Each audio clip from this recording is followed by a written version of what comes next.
fans, welcome back.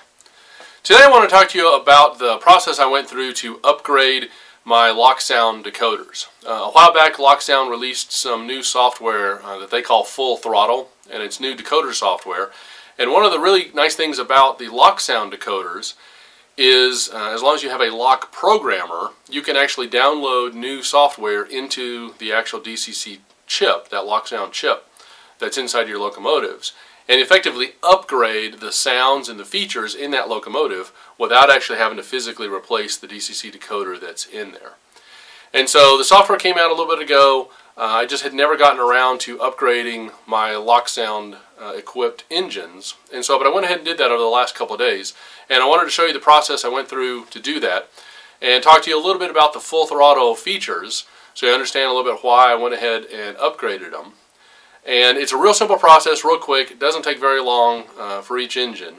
There are a couple little things that I found that aren't going to work super great for my layout with Full Throttle, just based upon the DCC system that I use and how Full Throttle works and consisting and stuff. And so I'll tell you a little bit about that because there's a limitation with it.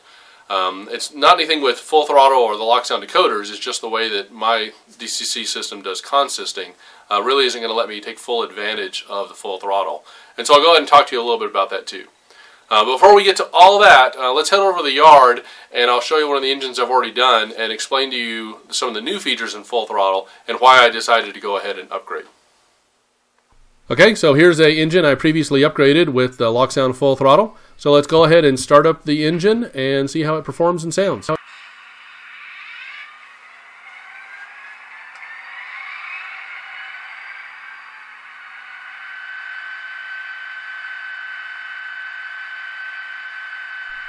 Okay, so the new features that I'm going to demonstrate here for you are drive hold, brake, run 8, and coast. So, but before I demonstrate those, let me just show you, without using any of those features, this is how the engine will sound and perform just moving normally through the yard.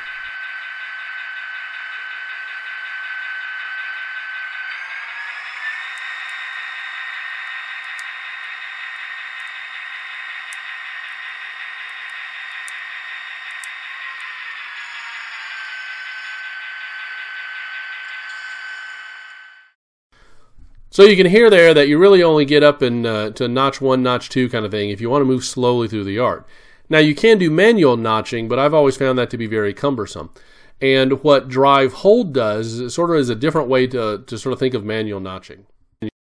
By activating drive hold, what you do is you separate the speed of the locomotive from the sound of the locomotive. The sound is controlled by your throttle knob going up and down, and the speed is essentially locked, like almost like a cruise control, at whatever point you press, in this case F9 for drive hold.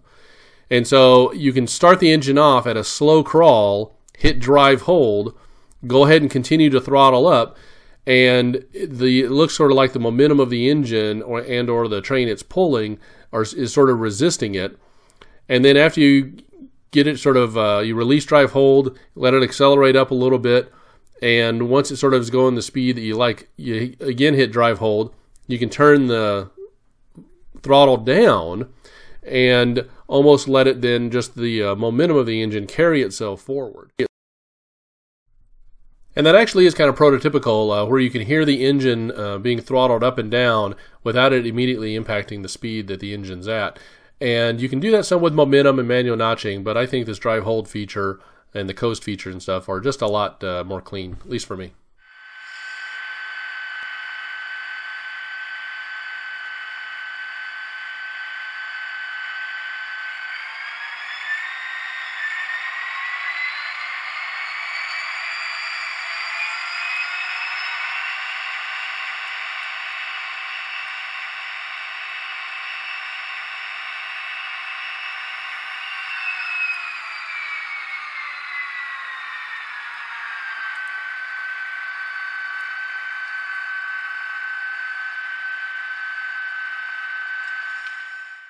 And so you can see and hear there the differences. I was able to sort of ramp up the RPMs of the engine and put it up into notch 4 or 5 kind of area, but still keep the speed real low And then I was able to drop those RPMs back down, put it in idle, and let it just sort of coast along. And I did that all with just using the F9 feature. You can do something similar with the coast feature, and I'll show you that here in a minute. But let me show you a little bit more with this F9 feature and how it kind of looks and sounds.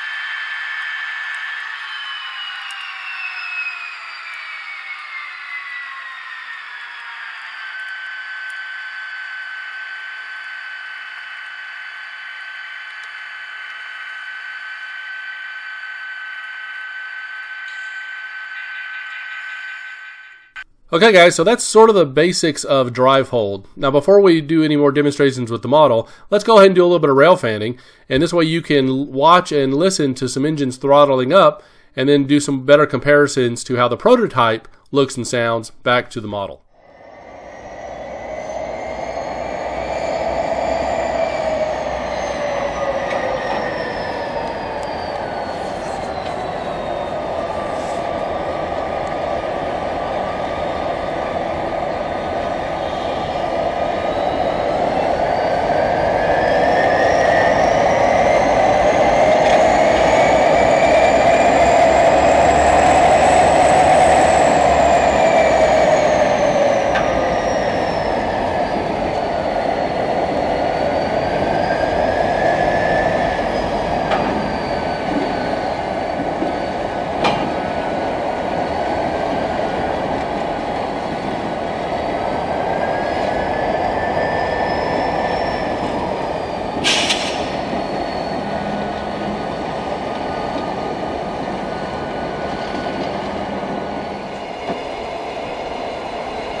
Okay, now that we have listened to some of the prototype engines, and you've hopefully heard and seen there how the sound and the speed are somewhat decoupled because of momentum and the way the engines work.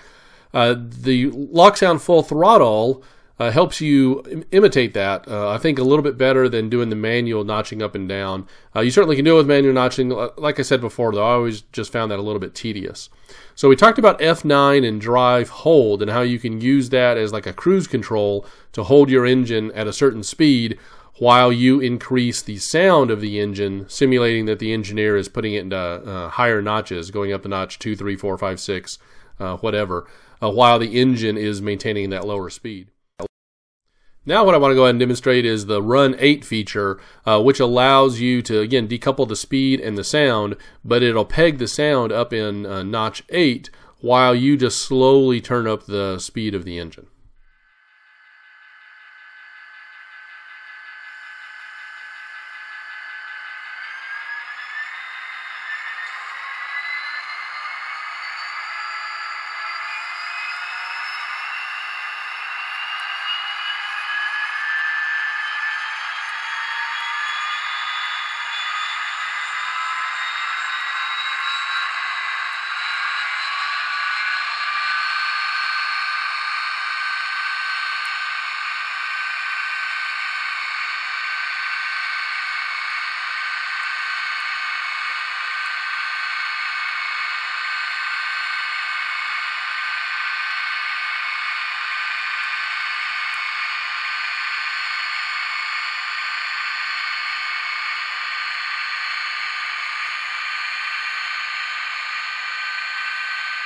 Now, normally you wouldn't ever want to stop your engine while you got Run 8 activated, but just want to show you that it completely decouples the sound and the speed, in which you can even stop your engine, reverse it, and it's going to sit right up there in notch 8.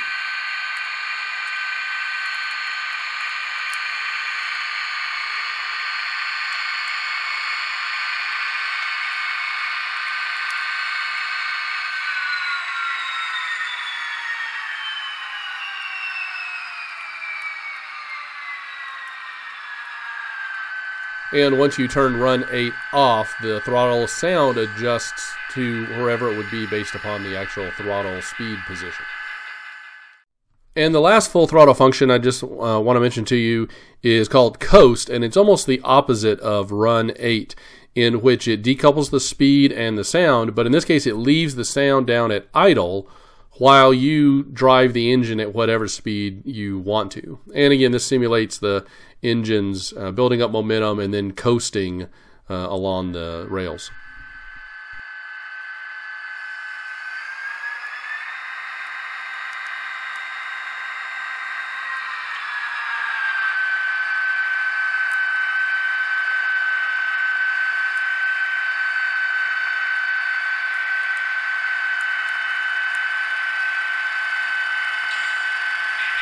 Again, normally you wouldn't want to be speeding up your engine while you've got the coast on, but just to show you that you can do that, I went ahead and did that here. Okay, now that I've sort of talked about what full throttle is, the couple different features I like about it, and we've compared that to sort of some prototypes on how the engines sound and operate, let me go ahead and show you how you can make this upgrade if you want to. One of the great things about the LokSound decoders is you can reprogram them.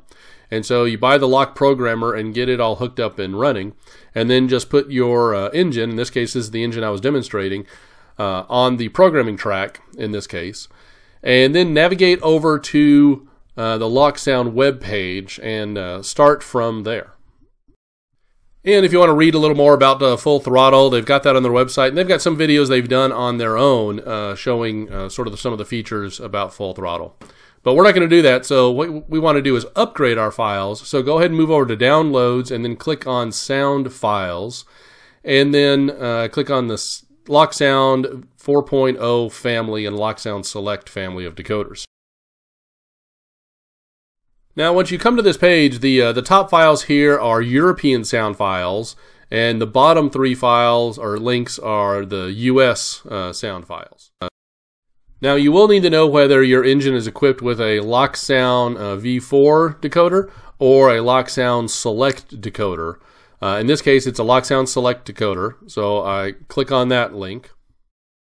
And this will bring up all the different sound files you can download into your engines. Now, the easiest way I found to find what you're looking for is I use the search function. In this case, it's an SD40-2, so I'll type in SD40-2, and it'll actually come up with, there are 3 different sound files that LokSound has captured that you can put in your engine. These are all accurate for SD40-2s, and they've got the right prime mover, and they have the same types of horns you can go and select, but they are not identical. That way you don't have to have every one of your SD40-2s sound identical. The first 2 are sort of normal SD40-2s, and the third one's actually one where the exhaust has been muffled some to kind of reduce the noise of it on the prototypes. In this case, I'm just going to select this first one. If you want to find out a little more about it, you can expand it and read some of the different prototypes is on there. You can see all the different horns that the sound file is going to come with, as well as the different bells and some other features on there. And then there's also a tab that says Demo, Sound, and Functions, and you can select on that, and you can certainly listen to the sounds if you want to see what they're going to sound like ahead of time. But also it shows you all your function mapping, so you know where your different functions are going to be. And you can see on here that F9 is the drive hold and F10 is the brake. What you don't see is that F11 and F12, those are not assigned to run 8 and coast. And I assign those to those values because I don't really use the ones that LokSound has pre-programmed in there. And I'll show you how we do that when we get into the Lok Programmer once it's downloaded. Okay, so to download, you just go over and click on download. Here it comes up with an agreement. Make sure you read every word of the agreement before you go down and click on agree download.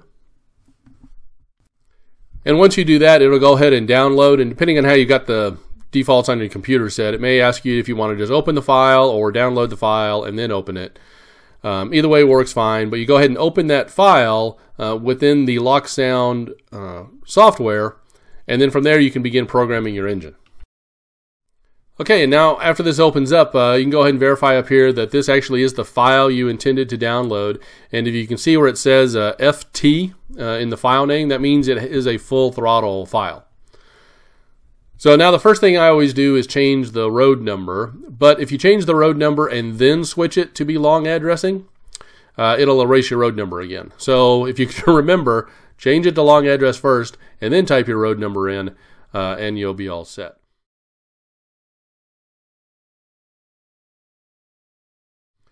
And in the beginning I said that there are some functions that you, if you're going to use advanced consisting, that you selected which functions you wanted the consisted units to use. This is where you do that. And so in this case I'm checking F9, 10, 11, and 12, because those are going to be my drive, hold, brake, run 8, and coast features, and I want all my engines in the consist to go ahead and use those features.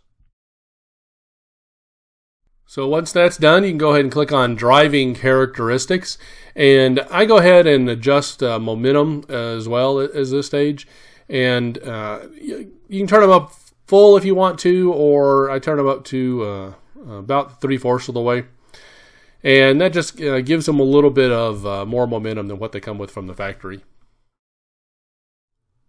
Okay, so now we can go ahead and head down to the function mapping, which we'll do next.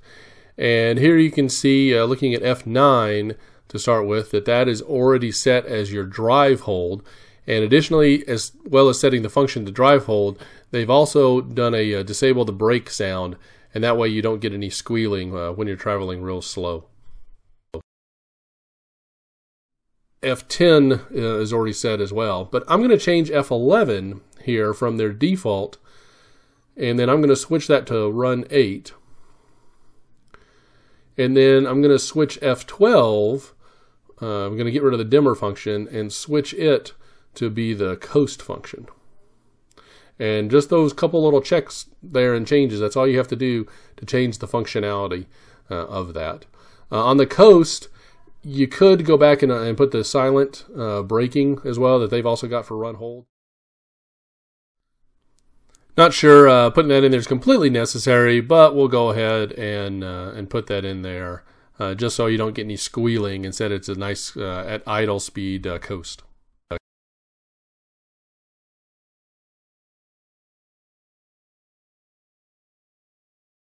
Okay, and the last thing that I'm going to do in this demonstration here is actually hop over to the sound tab and then reduce the volume down. I find that all engines actually sound better if the volume is turned down quite a bit, so I'm going to knock my volume down to 50%. And then that's sort of going to be it. I'm not going to make this into a complete demonstration of all the functionality that you have with this full throttle decoder and the lock programmer. There's certainly lots of additional things you can come in here and tweak and change to change the sounds and change the performance of your engine, but we'll have to save that for another video. So now if you move back up to the upper left-hand part of the screen, you'll see there's two different write buttons. One is a write decoder data, and one is a write sound data. And for this one, we want to do the write sound data, and what that's going to do is going to write all the decoder data, all those changes that we just made to the decoder, plus because this is an entire new sound file, it'll write that new sound file information onto the decoder. So when you click on that, it actually comes up with a little warning. It'll tell you it's going to take about a half hour. I found it actually takes about 20 minutes on my system. But with that, once you're done, you just go ahead and click on next, and it will complete 20 minutes to half hour later, and you're finished. Okay, so you can see there, it's real easy to upgrade your decoders. Now, in the beginning I mentioned I had kind of an issue with it, and that issue is the DCC system I used, which is a Digitrax Super Chief system. Great system, I really like it a lot. But the way it handles consisting, or latching multiple units together, is through what's they term universal consisting. Essentially, this is where the command station itself takes care of the consisting. The engines don't really know that they're in a consist. And the problem with that, or one of the limitations of that, especially with full throttle, is that function commands, when you have engines that are in a consist, function commands are only going to be interpreted by the lead locomotive. And the reason for that is when you play your bell or your horn, or have a feature like that, turn on a Mars light, those types of functions you only want occurring in your lead locomotive. You don't want the horn playing on every locomotive in your consist when you hit the horn button. And so that works really well and is great. The problem with that is things like this full throttle, where I've got set as F9, 10, 11, 12, well, those are all function commands. And so when I activate, say, the drive hold F9 on my engine, the only engine in the consist that would activate drive hold would be the lead engine. The other engines would continue based upon their actual throttle. Here you can see two engines. I've got them speed matched and they're set to run together. They're in a consist and they drive together perfectly fine. Now this is not using any of the function commands. This is just normal consisting like I've always done on my layout, which, because it's Digitrax, is universal consisting.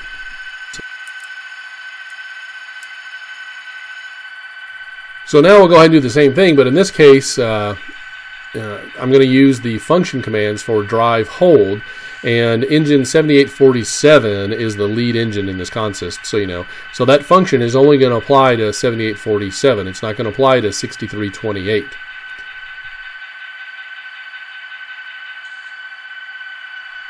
And so now I'll do sort of the same movement going backwards, but this time I'm going to engage drive hold F9, and when I do that, then that's only going to apply to the lead unit, so that when I throttle back down and you hear that sound drop down, 6328 goes ahead and throttles its engine down and stops, whereas 7847 continues to go at the speed I've got it set at, or the speed I had it at when I pressed drive hold.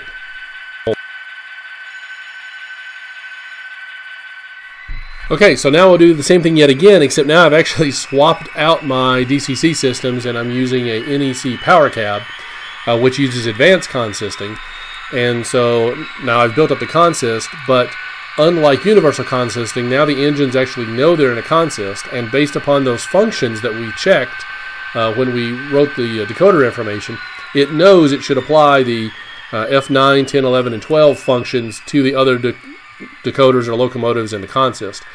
So that now when I go ahead and move the two engines and engage drive hold with F9, both engines, both the lead engine and the consisted engine, both respond appropriately.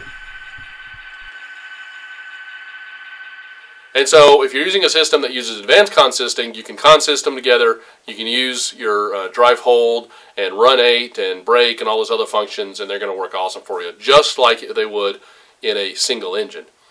But if you use a system that uses universal consisting, you're not going to be able to do your consisting the way you normally do and get those functions. You'll either have to try and force it into advanced consisting by doing some things, or you just would not be able to use those functions. So, I'm not going to get into all that detail here. It's not the purpose of this video.